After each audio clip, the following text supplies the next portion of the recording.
Ranger Matal and the boy Jack watched Father Chody step out of the door they had all just entered. Where there was a room before, now total darkness. What magic was this? Father! Matal reacted like lightning, but it was too late.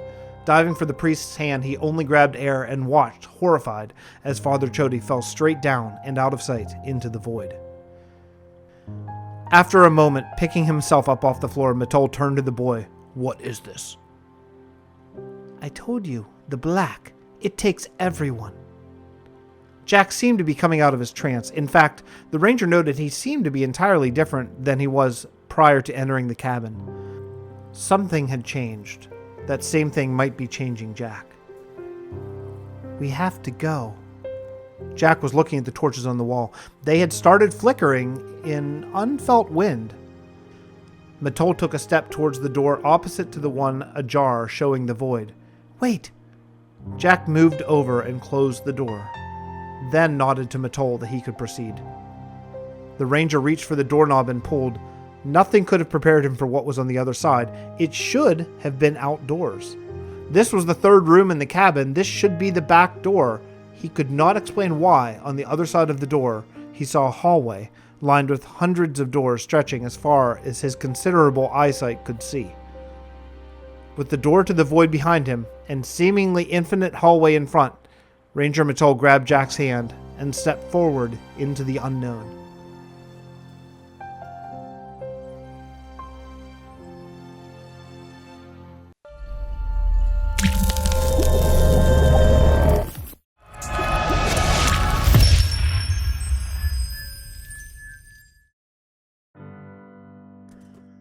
Hello everybody, and welcome to a brand new episode from the Realm of Vasten. Kind of a weird one today. We got some things to talk about. Oh, some skeletons to avoid, because we're riding a horse.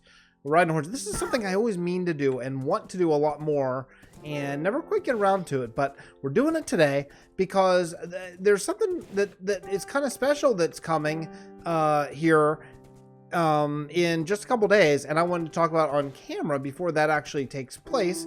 And what that is going to be the Realm of Vasten guest membership program. And you know, in Vasten we have a rule that to be in this server you have to be a content creator, YouTube/Twitch, streamer. And you have to be 18 plus. That's pretty much it. All the rest is kind of like, good content and all, and the usual, be mature, be cool, be a good builder, all that kind of thing as well. But those first two things are mandatory, right, to get in. At the same point, there are some folks doing some amazing things on Vasten Dimensions, our sister server, which is a copy of this world. If you don't know, I've talked about it a lot. You probably do. And we were talking about custom trees and how much we want to use all the custom. Boy, all this needs to be replaced with dirt slabs. I have not walked this in a really long time, so I thought it'd be a good excuse. We want to use custom trees again. Those were broken in 1.12 to 1.13, if you're not aware. And what happened was they used to be a block ID number to save all those structure blocks, and then that was changed to block names essentially. And when that happened, all the structure blocks broke. Now we can go in and just resave them, but I feel like it's an opportunity that we'd be missing, and the opportunity is to go in and actually rework Adjury. If you're ever riding this, by the way, there's ruins over there. I think a lot of people never even see them because they're not quite tall enough. I wish they were a little taller, but they're kind of cool. That was an important ruin site, actually. It's where, according to the lore, it's where the zombie pigmen were camped here, getting ready to invade Port Bray, and a team of people. I think the Prince Donau, I think one of the king's sons, actually led a team and snuck in and piled TNT all underneath. They dug and piled TNT underneath the leadership's leadership sort of meeting area, and blew it all up. And unfortunately, I don't know if they made it out alive or not, but it blew the crap out of the ruins and killed the zombie pigman leadership, which actually was a huge blow to the war and made them actually retreat and never be able to actually breach the walls of Port Bray. So kind of an important lore bit. But what we're talking about here is we're talking about the Vasten Dimensions guest membership. And actually, I'm also going to be searching for a spot for a patron build, which I want to get rolling on here right away from Cheeky Foxglove, who is my first YouTube member, and that's a silver tier patron. We're not going to do that today, but I need to find a location. So if we have time on the back end of this video, we'll do that. But I'm headed to Adri because that's the kingdom that needs to be reworked so desperately, and I think it's a good point. There's a good point to do it, you know. And I don't really have the time to rework an old kingdom, or frankly, the motivation to do it, you know. So this is the way. You can go this way to Adri. Wow, when I put up the sign, it didn't even have a name. This goes to Adri. This goes to Kalahol. Good way over. So if you're ever walking the world, that's how you get around. And yeah, this whole path needs to be reworked. I'm gonna trust my team to take care of that. So basically, what is I picked I and a couple of my mods. Old Gray Man is sort of heading up the project, who's a mod over in Vasten Dimensions. Just selected some people who have been really active on Vasten Dimensions, really good builders, active in the community as far as lore and storyline, all that kind of stuff goes, because that matters too. Wow, look at that. And we're gonna bring them on board on the Realm of Vasten on a guest membership basis. So basically, they'll only be working Adri, which is an old kingdom. It's a season 1 kingdom, and one that we need to get redone. It was never fully flushed out. It was actually barely flushed out. It was a cool idea that just never really took off. And that was back when I was playing really largely solo in different chunks. And, you know, it was just probably too much for one man to bite off at that point. But so the guest membership team is going to come in and work this. Now, it's all going to be done survival, just like everything. They're going to grind for tools and everything, just like all of us. I think I'm probably going to hook them up with out of our diamond stash in Salea, at least good pickaxes, so they can use the beacon and hasten the grind, because, you know, whatever, that's the kind of world that we live in. But yeah, they're gonna be doing this all legit and everything like that, and a few of them are gonna be recording. I think Old Gray Man might be, I think Dee Dee might be, maybe a few others, and who knows, maybe Sai and Mar and any of the rest of us might pop over as well. But I'll definitely be showing off the progress as it develops. I've asked them to pace themselves so this takes 1 or 2 months and not done overnight. These guys are crazy, folks. Seriously, they are crazy. If I didn't tell them to pace themselves, this would be done by like next Saturday, you know. They are intense, awesome, amazing workers and amazing builders. So I've asked them to actually go at a reasonable pace. This is the old world tree. Now, if you've not been watching the entire series forever and ever and ever, you might not know a lot of this stuff. So this is the old world tree. This is where the Arbor Druids gain their power. Now, the Frost Druids that we're dealing with in Salea, they are an offshoot of the Arbor Druids. They it was the King Ming, Keeper Ming of the Arbor Druids. His brother felt like that Keeper Ming wasn't doing enough to fight the war, so he broke off to search for the, quote, the ultimate weapon, you know, which actually is going to be the Tree of Salea, which is kind of a nice tie-in for the Arbor Druids and Frost Druids. And they found a power there that they could control, but also they're a little bit more militaristic, a little bit more anti-nether than are the Arbor Druids. I mean, they're very anti-nether, but these guys are a little bit more maybe aggressive. Let's just say that. The Frost Druids are rather than the Arbor Druids, right?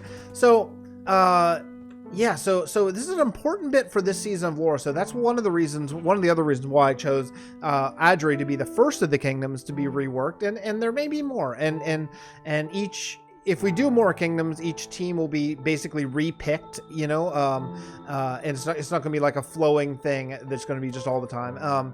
But yeah, from time to time we'll do that. Now, I've told them a bunch of the lore, but I'm probably talking to them as well in this video. So I want to run through some of my thoughts on the remake of Adri, what we've done so far, show it to you guys who maybe haven't seen it ever, possibly, and just go from there. So Adri is, let's put my horse in here so I don't lose him. Adri is, nope, come on, oh, come on, no, okay, do I have okay, yeah, fine, let's just do this. Boom. Adri is where we get all of our custom trees. Now, there's lore behind it. So these trees, like this and like others, like that one and that one, they used to be what all of the trees in the world were. And then as time went on, trees sort of dwarf. So from the first age, there were these huge, enormous trees. Second age, medium. Third age, now we get our little like procedurally generated Minecraft trees like this, right? So the Arbor Druids have taken upon themselves to save these trees, prune them. That's what the keepers do.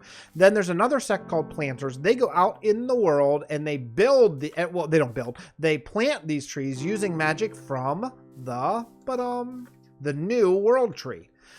So there's a new world tree sapling, and let's take a fly. I think that would be a little easier. Let's take a fly.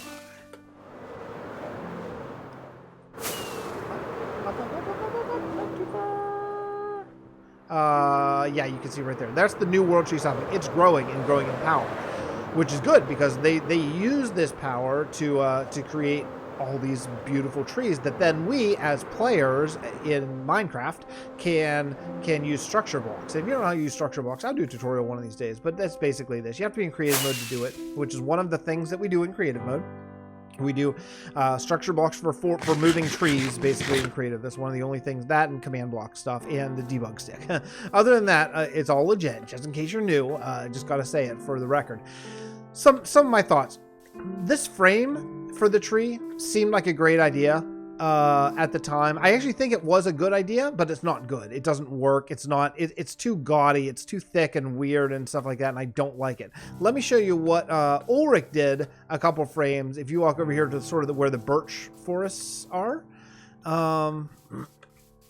Let's see. So of course, I did these. I built them out of birch, thinking, oh, this way you can tell it's birch, but yeah, it's stupid. So Ulrich came in and did these. And they are far superior. So something like this is really good. Now these are eucalyptus trees he wanted to do. So my thinking is, so because birch is the primary wood of these eucalyptus trees, they would be in sort of the birch section of this.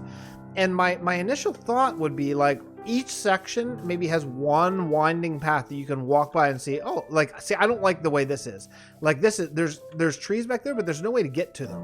Like you'd have to walk through this little grass path, which is very clearly unfinished. And this is the fir. These are firs. These aren't even birch. These are fir trees. We built a fir forest not too long ago. I don't mind the idea of little plots like this, which just help you fill out a forest really fast, like a little fir plot, which is really nice and easy to stick in. I just feel like they should have different names. And we're going to talk about all the names and stuff later, but I think if it didn't have this big gaudy frame, I think this would be a lot better. And my initial thinking would be like one winding path through each part of this where you can just walk through and it's like, ooh, look at that tree. Oh, that's like, actually, here we go again. Ulrich did it perfectly. So this is a perfect explanation of this. So like here, you might walk up here and see this, take a look at this tree and note as a Minecraft player again, note the name. Oh, this is, see, I don't necessarily love it being that far away. I'd kind of rather it be sort of here, so it's on the corner because of the way structure blocks work. But and then you walk over here, it's like, oh, this is nice. And then you walk over here and you see, pretend like this is one. Oh, that's nice. You see what I mean? So it'd be like one winding path that's going to take you through to all the different possible trees that you can take and copy and all that kind of stuff. And where that way it's not weird. It's not going to be confusing. It's not going to be splintered. It's not going to be like this way or this way or this way or this way. It's just going to be one path that you can just follow along and get to all these different trees, right?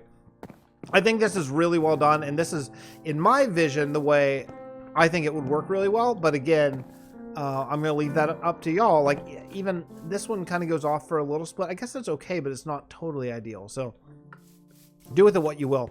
I don't know if you're going to rework this, if you're like eliminate these whole sections and stuff like that. But I'd really like to keep these trees. So maybe if we could like, if this is going to move, wherever it's going to move to, keep these trees, because Ulrich spent a lot of time getting those right, and we've never put them in the world, so I would hate to lose them and not have them in the world anymore. So let's go. Oh, I was gonna say let's go find a bed, but we found one.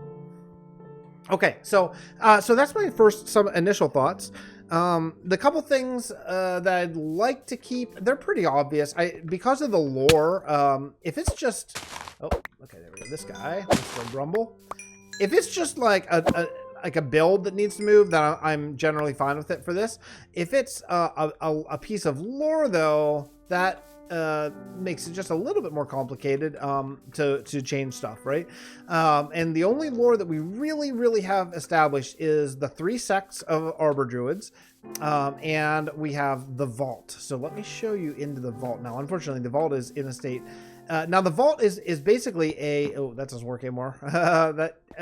This actually keeps mobs out. I don't know if you know this, but because this is a get rid of that. Nope, that's gonna mess it up. Because this is like a 3-block fall, then they won't cross over that because they can't tell that they can walk on carpet. Kind of interesting. So you can keep it open. Obviously, the jack-o'-lantern color has changed things a little bit here. This used to be all just yellow, so we'd have to change that. Debug stick does work to rotate those, just FYI. So the vault is where all of the seeds of the world are planted. Oh yeah, and this was going to be where all the different names are going to be. So that way you look up here and you can say, okay, there's 6 fir trees, and that's exactly how, because they have to be written in a very specific way for structure blocks to work, right? So this way you can tell, oh, there's 7 oak trees and there's oak plots. I'll show you the oak plots in a minute here.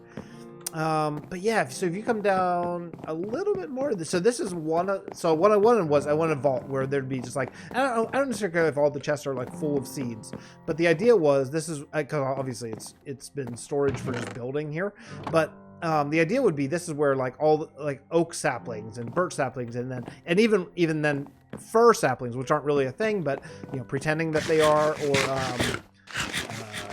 geez, I don't even know, mangrove saplings, right? For example, or whatever. Now into the vault, underneath the actual like storage section, I built this, and this was cool. It's apparently a creeper farm. Okay, you guys can't hurt me, I don't think. So this is where a lot of the Arbor Druids would live and study and learn, and it's very partially done. But that thing up there took... Is it missing stuff? Oh man, a bunch of leaves have decayed here. A lot of leaves have decayed. Why would that have happened? Huh. Well, that sucks. Oh, well, at least I did the oak thing on the top. So this pattern is exactly what's above it in the sky. And my thinking was that somehow this would bring power from the earth up into the world tree, like the roots of the world tree are just above here of the new sapling, and then it shoots up into the sky thing. But I didn't realize that those that's an upgrade glitch, I would assume, because that used to be all completely covered in leaves. That's kind of a drag. Okay, well, good to see. Yeah, just some other stuff. So this is like learning. So that'd be like a lecture hall. This was a man-made river, pretty clearly. I thought it was better than it is. Let's see, over here, this is a library. There's gonna be like books and stuff like that. These are just ideas, guest Vasten members. But if you want to do this, these were all gonna be apartments and stuff like that on both floors. There are just going to be like tons of apartments and living quarters where a lot of people who maybe live and teach and work here might live and teach and work, I guess, for whatever lack of better thing. There's actually no way out of this as well. So yes, excuse my spectator mode ship. But you can also see here, there's totems. There's totems, 1 for each type of wood. I think those turned out pretty well. So I'd kind of like to keep all this, I think it works for the lore and all that kind of stuff. The old world tree that is burnt down, I think we should keep that too. That's an important lore thing. That's what brought the Arbor Druids out of isolationism. Whenever the Nether zombie pigmen burnt down their world tree in an invasion, they were fought back thanks to the help of King Danao, which is just a little bit that way. But they lost their world tree, so that while they were able to plant a new sapling, which is fortuitous that they got a sapling off the world tree since it burnt and didn't just naturally die, they decided to come out of isolation and actually like dive in and attack. See, all these ones are still there, I think. Yeah, it looks all complete. Anyway, so that's my basic thoughts. There's one of, well, let me show, while we're in spectator, let me just go over here and show you. I did these plots thinking that would be a faster and better way to make a big forest, and I hate it. So The plots don't work. You just got to do it manually. So it takes so much longer. So you can just get rid of the plots if you want to, unless you come up with something better, because that's horrible. Also, there's a boat. You get here through the boat that's over here. I think I already saw on their plans, which their plans are, they've extensively more planned this in one day, in literally one day, than we have in all of season 3 in Celea. But yeah, so I think they're going to move this boat to over here, I think. And build some docks and stuff around it. But this area is big. The only thing I would recommend maybe is not going too far north, because then you get into kind of Port Bray area. It's surprisingly, Port Bray is surprisingly close. Just a little bit north here. It's actually like it's close. So I would say expand mostly, like some North Shore, but mostly the other directions. I think are going to be better for you. I somehow I got lost. Where's the road? Is it this way? No, that's the other one. Wait, where the heck? I got lost. Oh wait. Oh yeah. Okay. So this way goes to Port Bray. It's actually, I mean, you can almost see it. It's just on the other side of those extreme hills. So that's north. That goes to Port Bray. This is west, and this goes to the back door of Kalahal, the Drunken Sheep Winery, all that kind of stuff. And this one south just goes to here. But feel free to expand that as you will. I think that it's right for it. Let me show you the Arbor Druid's huts. This is a good example of a hut that I thought would be kind of cool to have a lot of them. I only built probably 3 or 4 maybe, but yeah, obviously more people would live in a city. This is a city, so a city is supposed to be 1,000 people. So 1,000 people is the goal that would live here. I don't remember the sects offhand. They're in Discord, but keepers and planters would live here. There'd be very few seeker houses, because seekers mostly are gone. They're out looking for the ancient treants. That's kind of their lot in life, but yeah, so that's kind of my idea for this. That's kind of my idea for the Adjury rework project. I'm really excited to see what all they've done. I'm super psyched about it, actually. So I just can't wait to see what I'm so psyched about what they've done on VD, and I can't wait to see what they do on the Realm of Vasten. So I'm super happy about it. All right, what I'm going to do, I'm going to cut here, and I'm going to go start looking for Cheeky Foxglove, who has requested a house along the road in middle of nowhere where someone retired. Basically, I'm gonna spill all the lore this episode, but let me go down the road. I'm gonna take the horse. It's gonna be really far. No, I'll fly. Okay, I'll fly. And yeah, I'll meet you over there.